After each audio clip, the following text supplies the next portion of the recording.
Hi, this is Tutor Buxton. Welcome to Construction Quantity Surveying channel, a channel where we get to learn construction. More so, we learn what we call quantity surveying.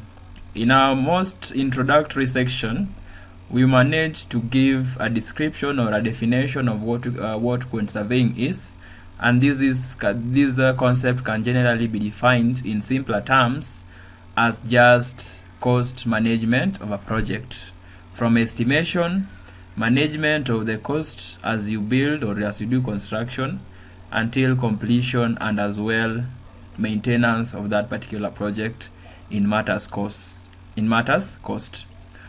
We've been doing what we call preparation of bills of quantities, step-by-step coverage of that.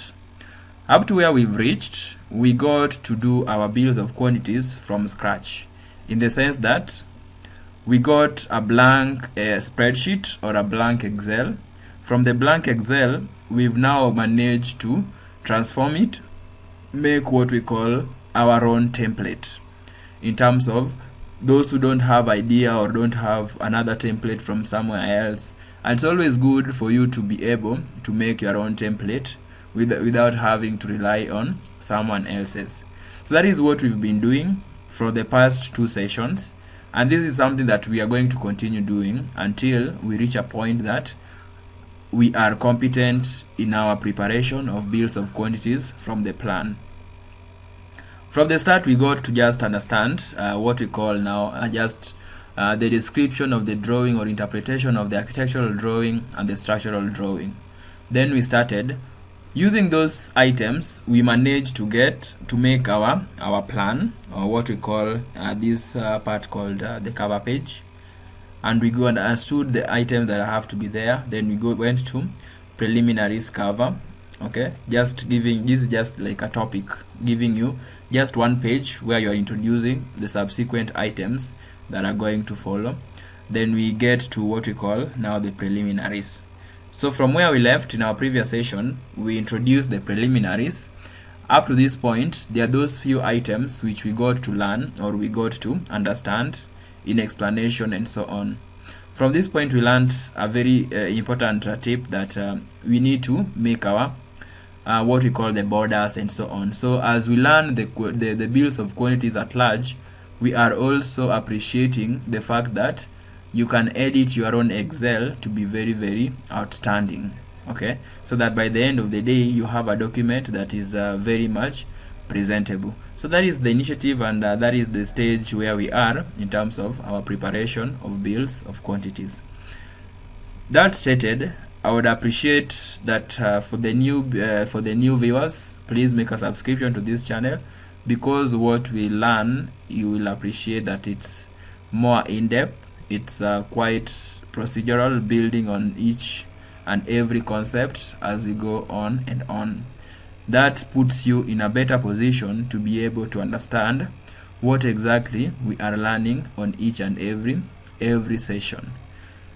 The returning viewers, I want to express my utmost gratitude that I'm really grateful. I thank you so much for making this channel grow as much as it's growing. And also, I'm confident that it's been worthwhile for you being part of this channel. I appreciate you very much. Keep tuning in. Turn on that notification button. You don't want to miss any of these videos, because at the end of the day, you shall have learned a full course in quantity surveying, and you shall have learned new trends in what you call quantity surveying. First things forward.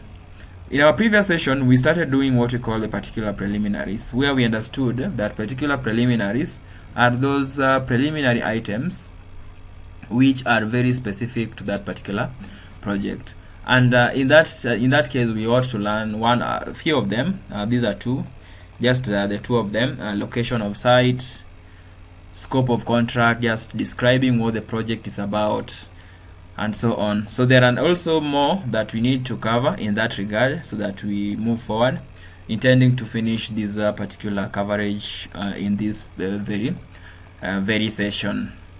So as we move on, we get to appreciate the rest of the items which are left under particular preliminaries. And of course, we will not definitely not be able to cover all of them, just is word to word, because it varies from project to project.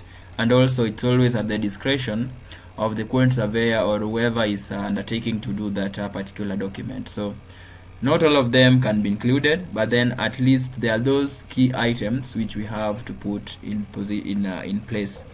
So we have item B, and therefore we'll be going to item C. Okay, item C. Item C. Let's cover what we call area, floor area, as another item. Floor area. So in this case, you just need to specify. For instance, when you're dealing with the builder's work, maybe 2 apartment blocks, for instance, the way we are for example, what we are undertaking now, you just need to specify for that particular 2 number block, what is the total area, approximate area that you are dealing with.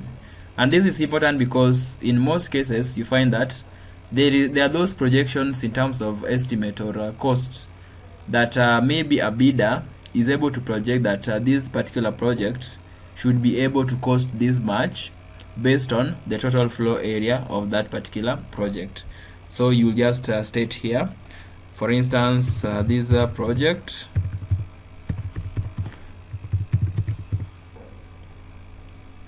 consists of 2 number blocks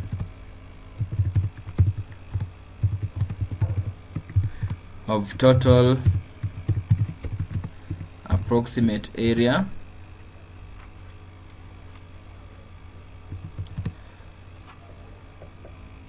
as, for instance, in this case it's about 112 for ground floor, and the other block A is the bigger one, is around 256. So those are given parts or those given specifications, we are going to see into them as we'll be going to taking off those particular items. So this is consists of this as area as I've said 256 plus around 112,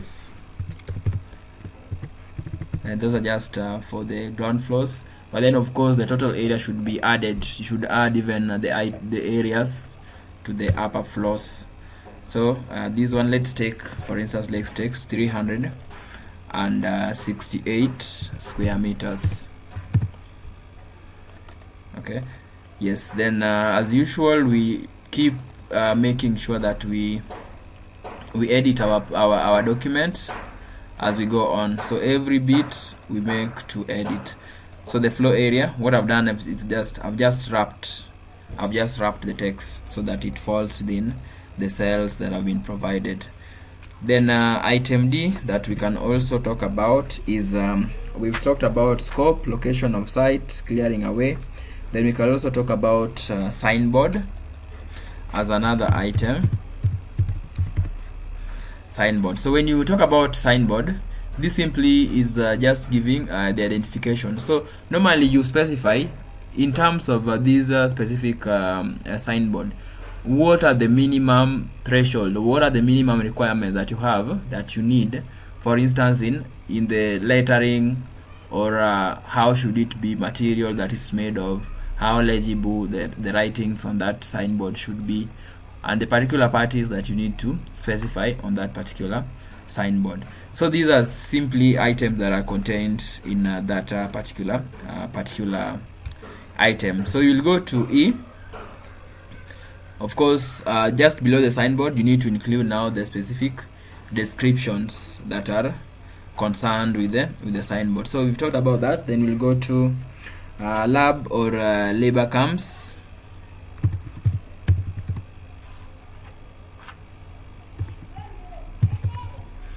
So in this case, what is normally included is now a specification, whether you now as the conservator, you are trying to say, or you are trying to specify that in most cases, camping the labor on site is normally not allowed. So in this case, there is normally a provision where the contractor is given a specification where you can allow the labor to be transported from whichever area. Maybe they can be housed a distance away from site and so on. So if the provision is restricted in labor camps in terms of that provision that they are housed on site, then alternatively there is that provision for transport.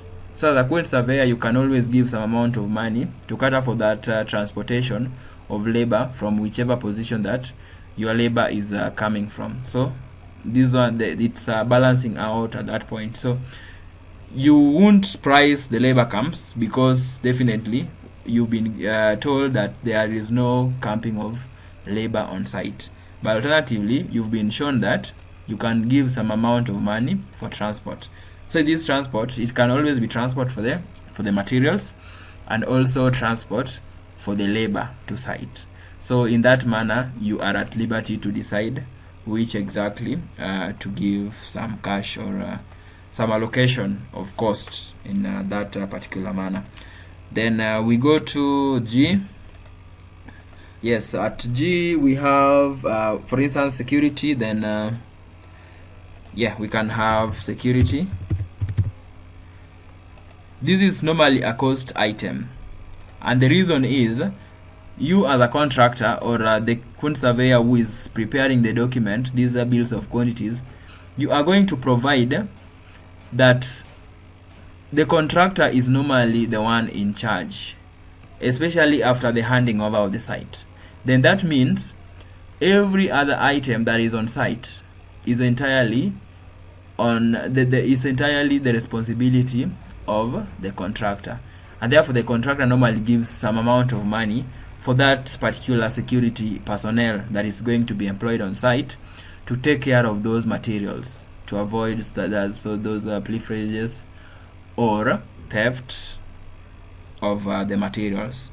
So this is a cost item, and it's going to be priced as a preliminary item. Okay, so we've done EFG. Then at number H, we can talk about bid security. Okay, bid security, I will just explain in simple terms. Normally, when you present your bid as a contractor, you need to give assurance to the client that should your bid go through, you will be in a position to take that particular particular contract, so that they are also protected. They don't invest time in evaluation, and at the end of the day, you won't be able to take that particular contract. So that is why you provide for bid security. And then there is another item that is you can just put it also close to this, called performance bond. Now this is now performance bond now is now an advanced stage. Once the tender has been issued, the contract has been issued, now you are just providing the client with an assurance that you are going to do this particular, you are going to perform the obligation, your obligation, which is now building. For instance, if the contract is about building, you are going to do your obligation, you are going to finish up the project as it's written or as you both parties have signed. That is now the performance bond. Okay, so those are some of the items in the under the particular preliminaries. So we go on and see the few more items that should be included under the performance, under the particular preliminary. So we've talked about performance bond, and then so all of these items, for instance, you've given all their descriptions and they're falling under this same page. Therefore, let's just give for instance, floor area is not going to attract any cost. Scope of contract, that is just, some of them are just informative, some of the items are the preliminaries. They are basically informative. Therefore, you won't need to price each and every item at the preliminaries. So let's see some of them which are going to be priced. So for instance, signboard, this is going to attract cost. So for instance, you are going to say 75,000 Kenya shillings and so on. Okay, so in this case, This is a cost. It's a cost that has not been given based on any building item or a specific builder's work item, but it has been given under signboard because that is a preliminary item. That is a requirement for you to conduct that construction. So I hope at this moment you are able to understand exactly what these particular preliminary items mean, and why they are so crucial and have to be priced in the bills of quantities. Then labor comes. This one, you won't price an item like labor come, because at the very immediate sentence you've been provided that they will not be allowed to be housed or to be camped on site. So in that case, when you price it, it's a possibility that that given amount of money won't be paid, because you as a contractor will not be able to claim it. You've not done that particular item. So to avoid blotting your final tender sum, it's just important that you don't price that particular item. Then transport can be priced, so you can just give a figure, for instance 150,000 Kenya shillings. So for the transport, I mentioned or I described exactly why you will need an item like that. Then security as well can also be priced. So an important tip in some of these items, for instance transport, for instance security, and also bid security, you are new to the field. You don't have much information on how to price these specific items. Of course, you will rely on somebody with more experience to help you price these items. Alternatively, there are those that you can always build depending on your projection of how long the project is going to take. So for instance, an item like transport, you can break it down to the number of labor that you might have, and also the possibility of number of trips that you are going to have. And all these are always pegged on your projection of the total duration of the project. So for instance, a project going to let me say 200 million shillings, then that means that project is going to take possibly 1 year or 12 months for that case. Okay, when it takes that long, then it means you will break down these items. For instance transport, you will break it down to the very simple basis. For instance, in a day you will need like how many number of labor, or in a month, possible number of trips that you should make for the materials is equivalent to this much. Okay, and then you now multiply by the total number of the possible months that you are going to take. For instance 12 months for that project, then you have a given amount to how to price the preliminary item. Okay, the same applies for the security. So if it's a project going for 12 months, then you should know a basis of your payment to that security personnel on monthly basis. Then you multiply by the number of months, and of course you also add a profit percentage, maybe 10% a percentage on that particular cost item. Then bid security, this one now will depend. There are a number of bodies that are issuing the bid securities. You can go to banks, you can go to insurance firms, and so on. So you need to inquire before you price that particular item. If the bid security is provided should be worth 2 million shillings, then you need to inquire what the 2 million shilling bond is going to cost from those particular bodies, that financial institutions that I've named.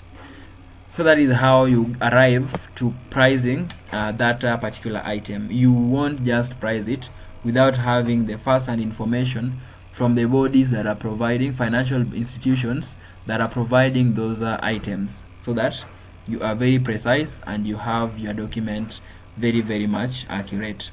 Same applies to the performance bonds. This is also from the financial institutions, and therefore you also need to inquire from them how much they charge for those specific amount of for them to issue you with the performance bond and the bid security.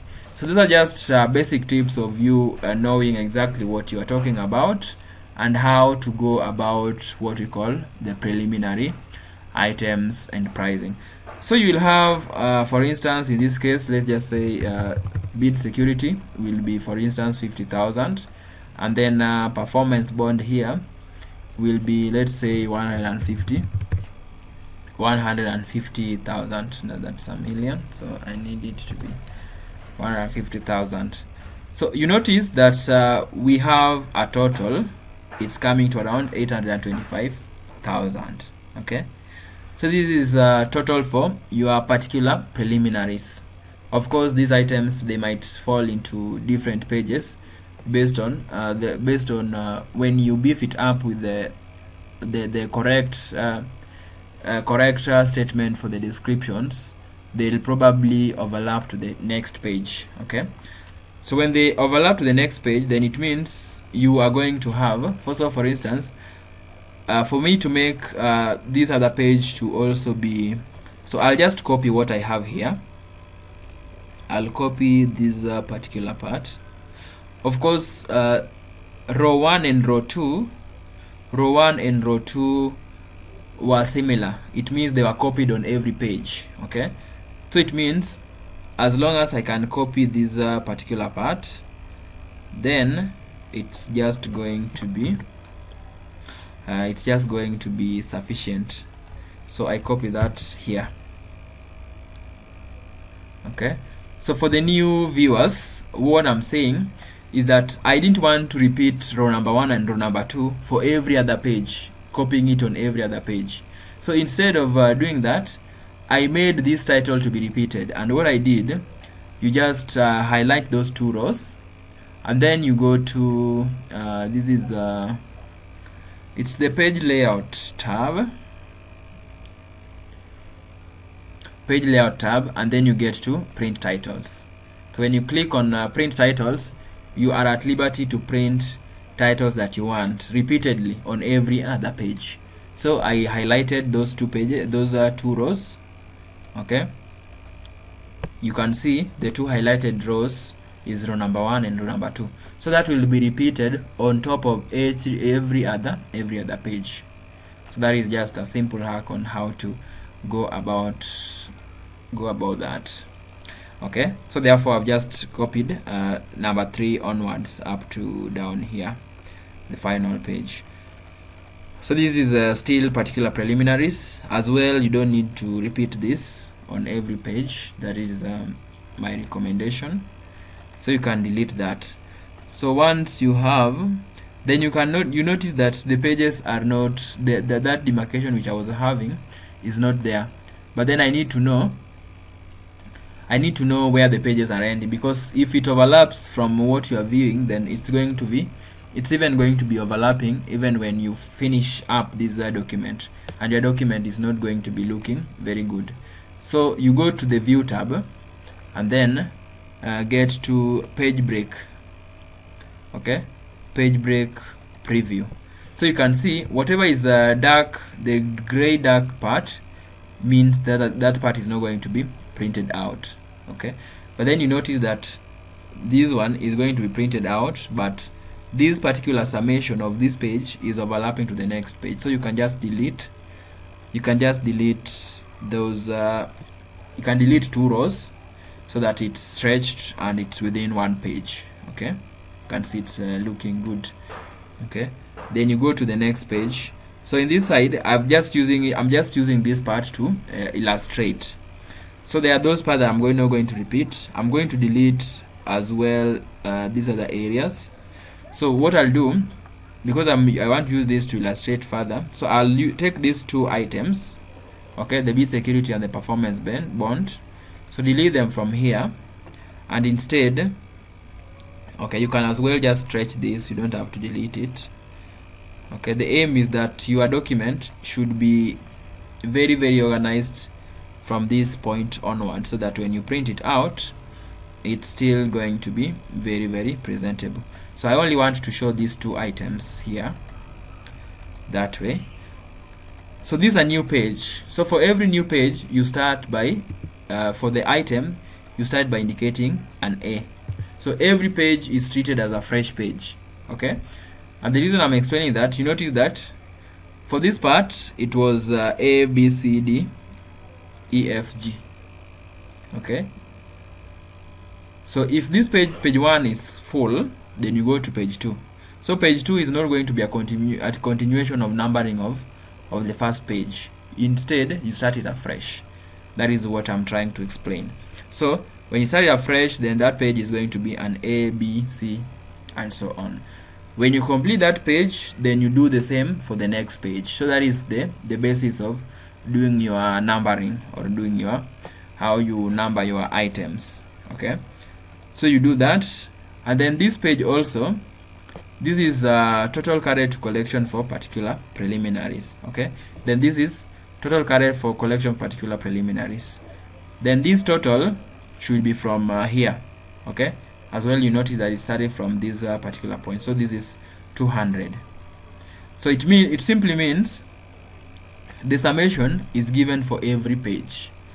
That is in a very basic term.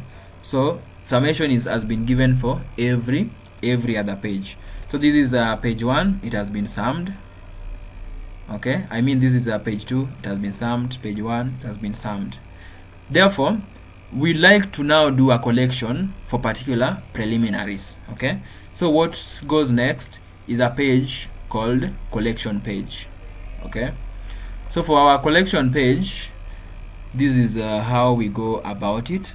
So you notice that the gray parts, the rest of the parts are in gray, so it means they won't be printed. But then I just need to copy. I can just copy this part here. I can just copy the whole of it. Then I make my edits later on. Then I copy, I insert it there. Okay, just copy. Okay, so what I've done, I have copied, just highlight. When you press your cursor and then you just stretch it, click on one row and then you just stretch it to the whole page that you need. Then Control C. Then you click on that that particular cell that you need. Then you right click. Then you insert. You insert copied cells. Okay. So this is what we have. In this case, you know that you need some space to write now this page to be collection. So just do the same.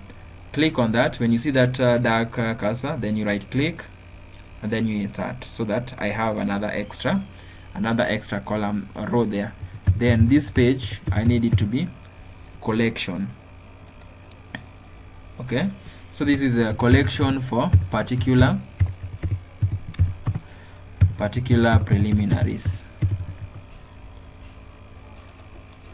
Okay, so you can make this to be bold. So at this point, you now have, okay, these items are not going to be used because this is just from what I've copied for the previous page. Okay, so what we'll have, you need to indicate now, you are now brought forward, you are now brought forward from page. Okay, so what you are doing here, you are simply indicating that you are now bringing forward these items, these summations for every page. Okay, so that brings us to now us understanding, learning what seeing what we need to learn next, and that is now called pagination.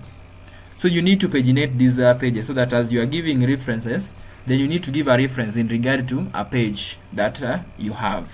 Okay, so how do you go about that? You go to, you can always from the view tab go to page layout. Okay, so at the page layout, you'll be having a footer here, an header and a footer. Okay, so a footer can always give you what we call the option of doing the pagination. So when you edit this page, okay, that footer, so I just want to, just even before I edit that, I just want to show you how it's looking like before it's before you give anything, before you paginate or indicate any other item there. So you can notice that at this time, this is how our page is looking like. Okay, the page is looking this way, looking quite good, but then there is no page. so it's not easy for you to follow. Okay, so what you do, once you have that, then just go to the view tab, then go to page layout. So at the page layout, then you go to footer.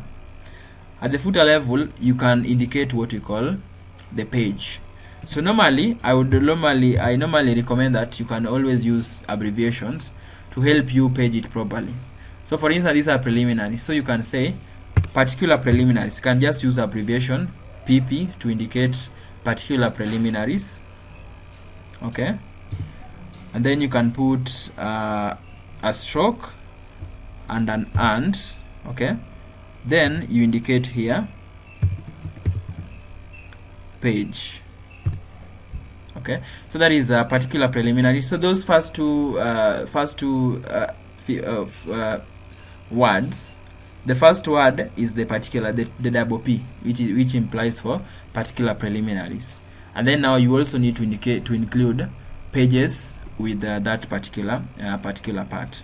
So you see it comes to PP stroke 2. So the 2 is the page, and then the double P is simply an abbreviation that is showing you are talking about particular preliminaries.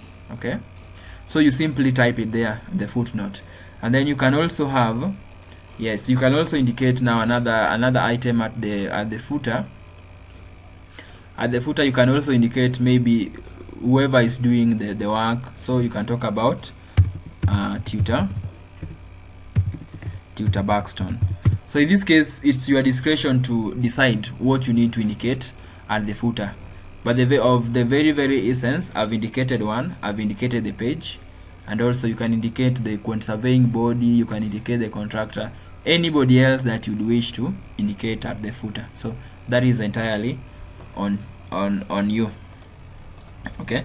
Then of course you can also indicate what you need in terms of the font. If you need it to be italicized, you need it to be the same font that you used for the rest of the document.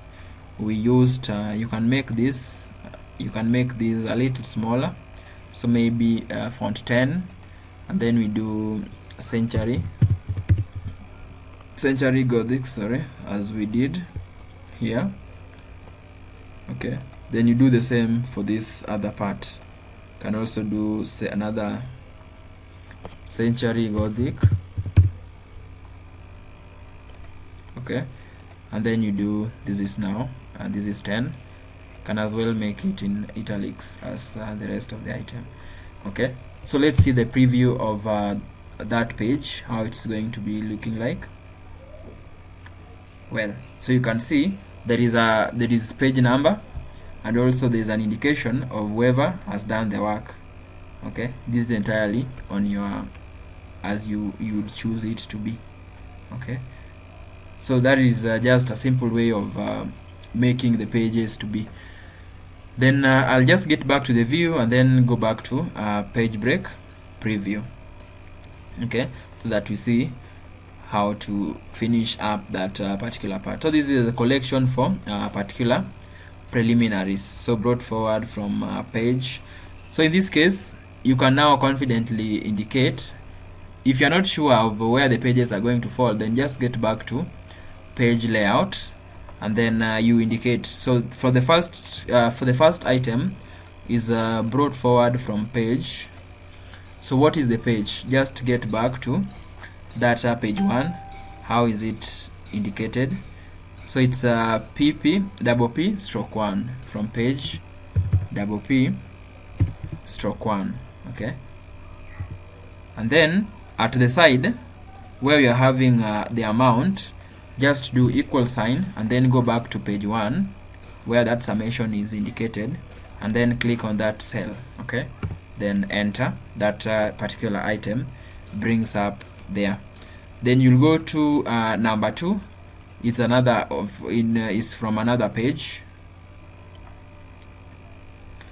Okay, that is from another page, and we can't see that it's going to be at page. So in this case, you notice that the item here is at the page. Okay, just within the same page. So you don't need to indicate that, but then what you can do, you can as well just copy that, paste it here, and then you indicate brought forward from above. Okay, that is also an indication. So you are simply aiming at making your document to be self-explanatory. Whoever is going through the document is able to read it and able to interpret what exactly you are doing without having to explain to the person word on word, word to word. Okay, so you are trying to make a document that is able to and is very, very easy to understand for anybody, even at the moment that the person is not with you at that particular place. Okay, so this is a collection, and then you now indicate, can just go back to page break preview. Okay, because you notice that this one is overlapping. As long as you can see that line and this other part is below it, then it's overlapping to the next page. So you can always delete. You can delete those parts. Just to do that, delete it that way so that it's falling within the page where it should be. And then now the collection for particular preliminaries, then make your totals here.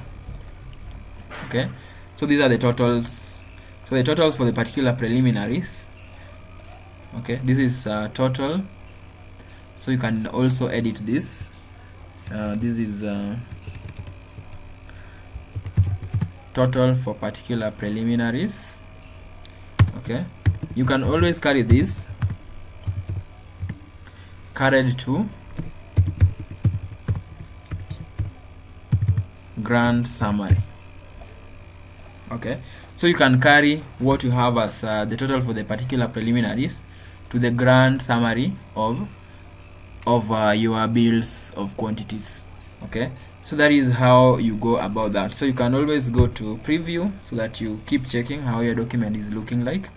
You remember I told you that it's very crucial, or it's easier for you to edit it as you go along than finishing the whole document and then you come to you start to do your editing later on. So it's recommended that step by step you make your edits so that you make sure that you have a very comprehensive document at the end of the day without having to come back and do your edits later on. So that is my recommendation. So that looks good. We've managed to build particular preliminaries. We've managed to do some very crucial editing skills. We've also managed to do summations, pagination. So we've learned quite a number of items. Just wanted to see, this is section 1. Okay, so there's something here we need to change a little bit. At this point, this is collection for particular preliminaries. So instead of carrying these to the grand summary, we can carry these total for particular preliminaries. We can carry it to preliminary summary.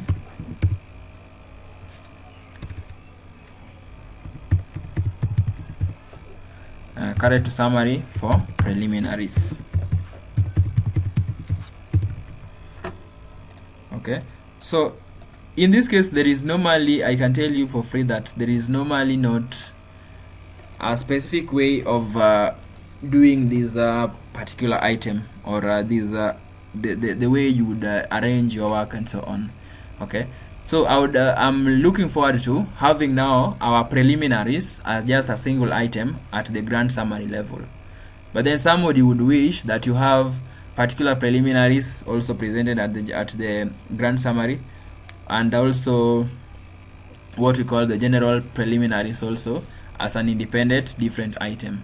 So that is normally your choice, but then I would wish, or I'd recommend, that you have your preliminaries as a single item at the grand summary. So I'm going to summarize the particular preliminaries and the general preliminaries on one page. Then I have a summation for both of them to give me a single figure that should be carried forward to what we call the grand summary. So that is what I'll do.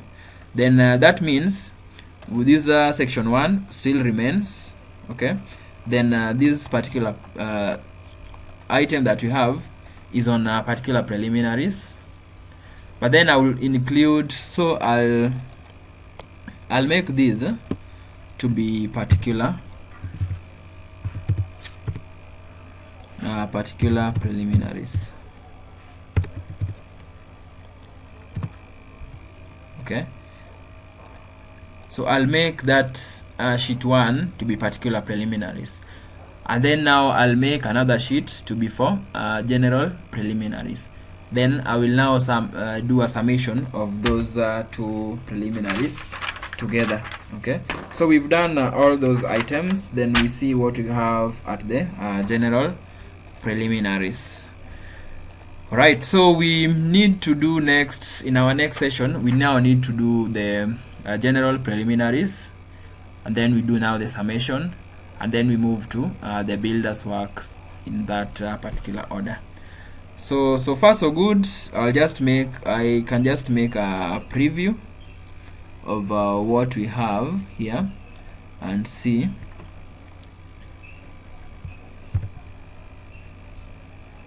Alright, so this is how our document is looking like. Okay, so we've already done the cover page, looking good as well. Then another page. So another page, we have page 2. Let's see what we have at page 2. Page 2, we have section 1 talking about preliminaries, also looking good. Then page 3 now. Page 3, we now have the preliminaries indicated there with the figures and so on, also looking good, well edited. Then at page 4, we have now the summation. Okay, looking that way. So that's very, very encouraging. So it means the next part, we now do the general preliminaries to add on top to what we've learned in this particular session. So to my esteemed viewers, thank you very much. This brings us to the end of our session for today, and we are looking forward to presenting to you the next session that is going to be on general preliminaries. So just walk this journey together, understanding every bit of it, how to make your document from scratch without having to rely on any other template that you might find out there. So that brings us to the end. I want to say thank you for viewing up to this, watching up to this point, and I'm confident that it's been worthwhile, and I believe that it's going to be even better as we go on. So thank you, and have a great time till we meet again in our next session. Bye bye.